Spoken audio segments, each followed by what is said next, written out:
निर्णय सागर चैनल के अंदर आप सबका हार्दिक अभिनंदन और स्वागत है। इसी स्वागत की बेला के अंदर इस क्रम को आगे बढ़ाते हुए आज हम आपको बताने जा रहे हैं कि इस महर्षि वाल्मीकि जो भगवान राम के जन्म से भी 10,000 वर्ष पूर्व ही लाखों श्लोकों का समावेश कर करके उन्होंने वाल्मीकि रामायण बना दी। तो ये महर्षि वाल्मीकि कौन था, इसमें इतने बड़े संस्कार कहाँ से आ गए, जिसको भूत भविष्य वर्तमान तीनों कालों का ज्ञान था और इतने प्रकांड विद्वान हुई। तो इस विषय को साथ में लेकर के हमारी टीम ने बहुत गहरा शोध किया। तो उसमें प्रमाण मिलता है कि एक समय एक शंख नाम का ऋषि था, उसका नाम शंख था। वो तपस्या करने के बहाने जंगल के अंदर चला जाता है। महाघोर जंगल देख करके विचार करता है कि यहाँ बैठ करके मैं तपस्या करूँगा। तब उसके सामने एक बहुत बड़ा भयंकर भील आ जाता है और भील आकर के और उसके सारे कपड़े लत्ते जो भी कमंडल कुंची जो भी कुछ था उस सब को हरण कर लेता है। जब वह शंख नाम का ऋषि बैठा बैठा तड़पता है, वैशाख का महीना था, तेज धूप थी, चलना असमर्थ हो रहा था, पानी का कोई ठिकाना ही नहीं था और प्यास भी लग रही थी। तब वो उठ करके चलता है तो उसके पैर जलते हैं। तब वह ब्याग लूट पाट करके चल पड़ा। पीछे मुड़ करके देखता है तो कभी वो अपने कपड़े बिछाता है, कभी धूप में जाकर के खड़ा होता है, कभी कांटे चुभ जाते हैं।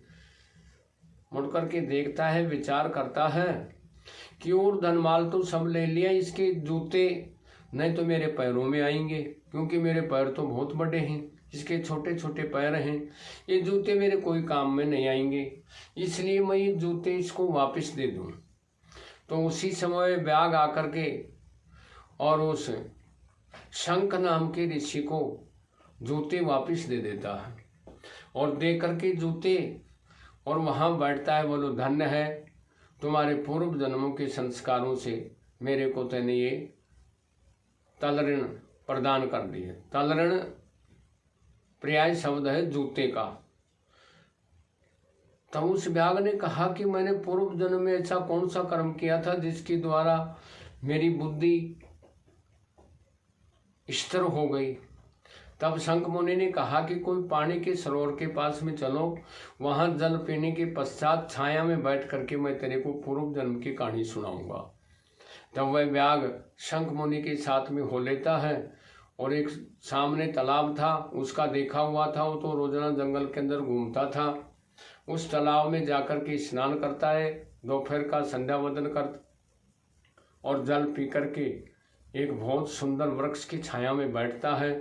तब वह ब्याग कंदमूल फल लाता है, ऋषि को भोजन कराता है और फिर पूछता है कि बताओ, अब मेरे पूर्व जन्म की कहानी बताओ। तब उसने कहा कि तू पूर्व जन्म के अंदर एक स्तंभ नाम का ब्राह्मण था, तेरा नाम स्तंभ था और तेरी ब्राह्मणी बहुत ही शील सती पतिव्रता थी।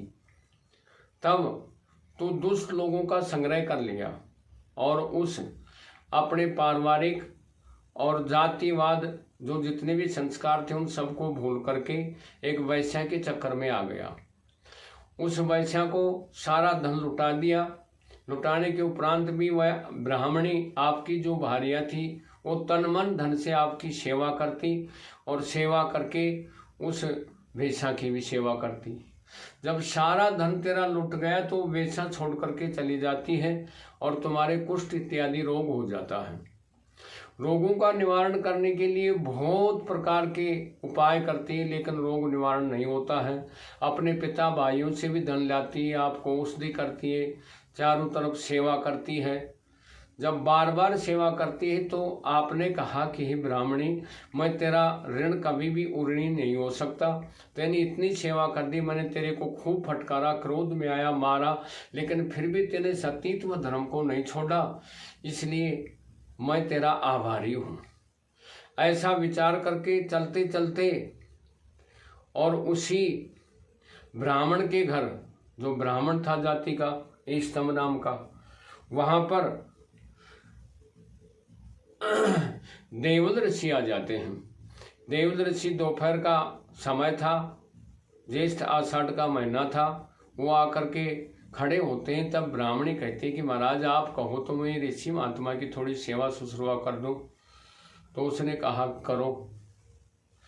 वो जल लाती है, अर्धपाद देती है, बढ़िया भोजन बनाती है और ऋषि का सम्मान करती है।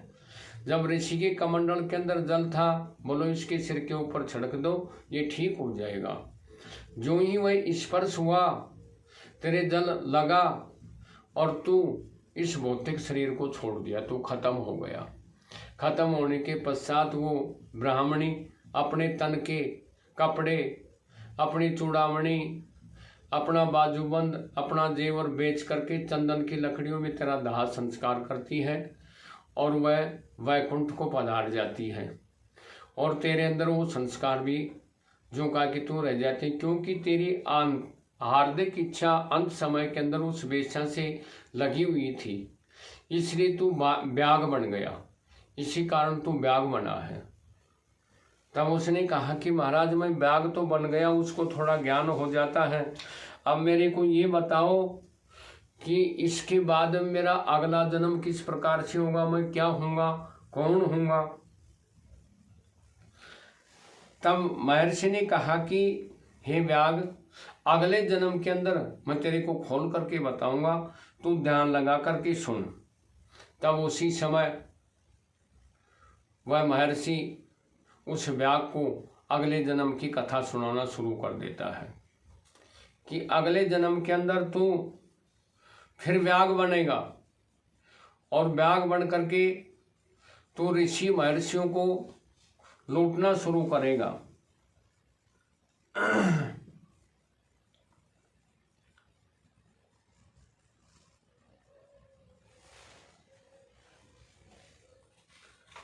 और एक बात तेरे को मैं और बताता हूं कि आगे कणिक नाम का ऋषि होगा। वह ऋषि जंगल के अंदर तपस्या करेगा और उसका शरीर का तेज इस पृथ्वी के ऊपर गिरेगा और उसके तेज को एक सर्पणी भक्षण कर जाएगी। वो सर्पणी भक्षण करने के उपरांत वो ऋषि उस स्थान को छोड़ करके चला जाएगा और कुछ दिन बाद में उस सर्पणी के गर्भ से तेरा जन्म होगा।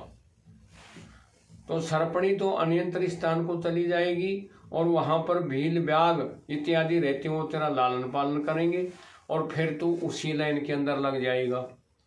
उसी लाइन में लगने के पश्चात तू उस रास्ते के अंदर बैठ जाएगा जहां पर आम रास्ता था। तो एक दिन सप्तऋषि गौतम, भारद्वाज, अत्रि, वशिष्ठ, विश्वामित्र और कश्यप ये सातों ऋषि आ जाते हैं। तो उनको लूटपाट करके तेने बैठा दिया। तब उन्होंने कहा कि आपने बिगर अपराधी हमको लुटेरा लूट कैसे लिया, हम अब क्या करेंगे, हम ऋषि हैं। ये जो तू पाप कर्म करता है इसका फल तेरे को मिलता है या परिवार को मिलता है। बोला महाराज मैं जो भी काम करता हूँ, जो मेरे माता पिता, बच्चों और स्त्रियों के लिए करता हूँ। तो बोलो जाओ आप अपनी स्त्री, माता पिता और बच्चों को पूछो जितना भी तू पाप करता है ये किसके लगेगा। बोलो जब तक आप चले जाओगे। ऋषियों ने कहा कि हमें शपथ है गुरु, स्त्री गामी की जो गति होती हो हमारी हो, स्वर्ण की चोरी करने वाले की गति होती हो जो हमारी हो, ब्रह्म हत्या करने वाले की गति होती हो जो हमारी हो, और ऋतु काल के अंदर रसौला से संभोग करने वाले की गति होती है जो हमारी हो। हम कहीं नहीं जाएंगे, आप अपने परिवार से सलाह करके आकर के हमें जवाब दो। तब उसी समय वह ब्याग, वह भील, वह दसाई, वह डाकू अपने घर जाता है। माता पिता, स्त्री और पुत्रों से पूछता है। तो उन्होंने कहा, माता पिताओं ने, कि हमने जन्म दिया है, लालन पालन करके तेरे को बड़ा किया, अब पता नहीं तू मार करके लाता है, छीन करके लाता है, कमा करके लाता है, उदर पोषण करने का तेरा फर्ज है। ये जो पाप दोष करता है हमारा कोई इसमें कोई हिस्सा नहीं है। स्त्री ने भी मना कर दिया कि आप मेरे भरतार हैं, आप मेरा भरण पोषण करो, आप भरता हैं इसलिए तो भरतार कहा जाता है। बच्चों ने कहा कि हम जवान होकर के आपका पालन पोषण करेंगे। अब चाहे आप डाका दे करके लाएं, चाहे चोरी करके लाएं, चाहे आप किसी की हत्या करके लाएं, हम इस पाप के कोई हिस्सेदार नहीं होंगे। तब उसी समय आपको ज्ञान हो जाएगा। ऋषि महात्मा कहते हैं कि हे दशायु, तेरे को ज्ञान हो जाएगा और उस वाल्मीकि, उस वमीड़ से पैदा होने के नाते तेरा नाम वाल्मीकि हुआ। उन ऋषियों से आकर के तेने अक्षमा याचना करी और उनसे सिद्ध राम नाम शब्द लिया और उस राम नाम का गुणगान करके तेने 10,000 वर्ष पूर्व ही रामायण की रचना कर दी, इसलिए ये तेरा जन्म है। तो महर्षि वाल्मीकि का जन्म, ये सब शास्त्रों का अध्ययन करने के उपरांत गीता प्रेस गोरखपुर से विशेषांक 2024 का जो निकला, जिसको आनंद रामायण कहते हैं, उसमें प्रमाण मिलता है। जय हिंद, जय भारत।